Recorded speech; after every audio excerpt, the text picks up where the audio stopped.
ہمارے کچھ ویورز کا اصرار ہے کہ قاری صاحب اسی جو آپ نے حج سے پہلے کا ذکر کیا تھا، یہ تینوں نشستوں کو دوبارہ آرام سے تھوڑا تھوڑا کر کے، کوشش یہی تھی کہ ہم اپنے جو کالرز تھے ان کو ماشاءاللہ انہوں نے قربانی دی، اور کالرز نے الحمدللہ وہ حجاج اکرام جو حج پہ جا رہے ہیں ان کو سپورٹ کرنے کے لیے، تاکہ اس پروگرام کے ذریعے وہ حج کے مسائل بھی سیکھ سکیں اور حج کا طریقہ بھی سیکھ سکیں. اور یقیناً ناظرین کرام یہ ضروری بھی ہے، کیونکہ اب دیکھا دیکھی میں بہت سے لوگ یقیناً دیکھیے، میں اکثر لوگوں کو جانتا ہوں جو یقین جانیے عمرے پہ جاتے ہیں ہر سال.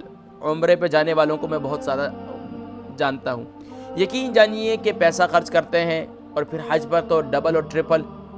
تو اب اس پر اتنا پیسہ خرچ کرتے ہیں، لیکن افسوس کی بات یہ ہے کہ ہم سیکھتے نہیں کہ حج کیسے کرنا چاہیے.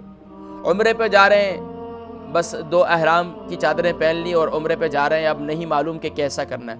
اسی طریقے سے اگر ہمیں بقیہ، یہ تو وہ عبادتیں ہیں جو سال میں کبھی کی جاتی ہیں یا اللہ تبارک و تعالیٰ جب کرم فرما دیں اور بلاوا ہو جائے.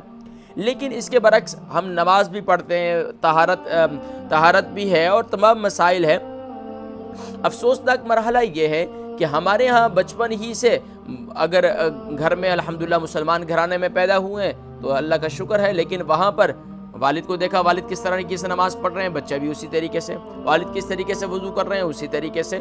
اور اسی طریقے سے یہ حج عمرے والا بھی معاملہ ایسا ہی ہے کہ وہاں چلے گئے. یقین جانیے کہ پچھلے دنوں گفتگو ہو رہی تھی، ایک ساتھی بتلا رہے تھے کہ قاری صاحب میں نے وہاں ایسے لوگوں کو بھی دیکھا کہ وہ اب وہ راستے میں جا رہے ہیں تو جاتے جاتے انہوں نے ان کا دل ہوا کہ میں ایک پلر تھا دروازے کا اونچا، سوچا کہ میں اس کو ایسے ہاتھ لگا لوں.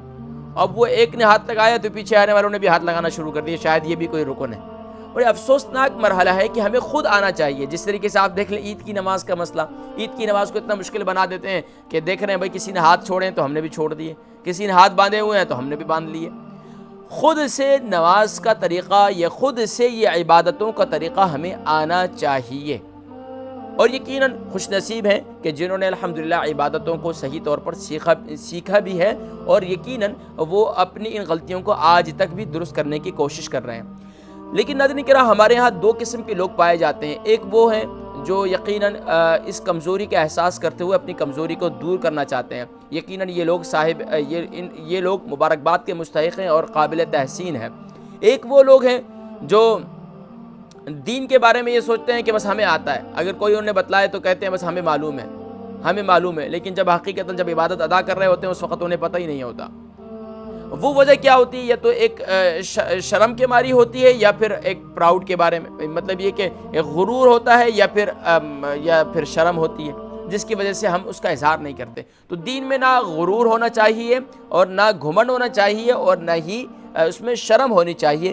دین کے سیکھنے کے اندر ہمیں ایک پراؤڈ ہونا چاہیے کہ الحمدللہ مجھے نہیں آتا اور میں سیکھ رہا ہوں. اور سکھانے والوں کو بھی چاہیے بجائے اس کے کہ وہ اس کو عمر کے لحاظ سے اس کو تان و تشریح کا شکار کرے کہ بھئی ابھی تمہاری اتنی عمر ہو گئی تمہیں نماز نہیں آتی، اب تمہاری اتنی عمر ہو گئی تمہیں وضو نہیں آتا. یہ نہیں کہنا چاہیے، بلکہ اسے اگر نہیں آتی ہے تو خوشی کا اظہار کرنا چاہیے کہ وہ سیکھنے کے لیے تو آیا ہے نا.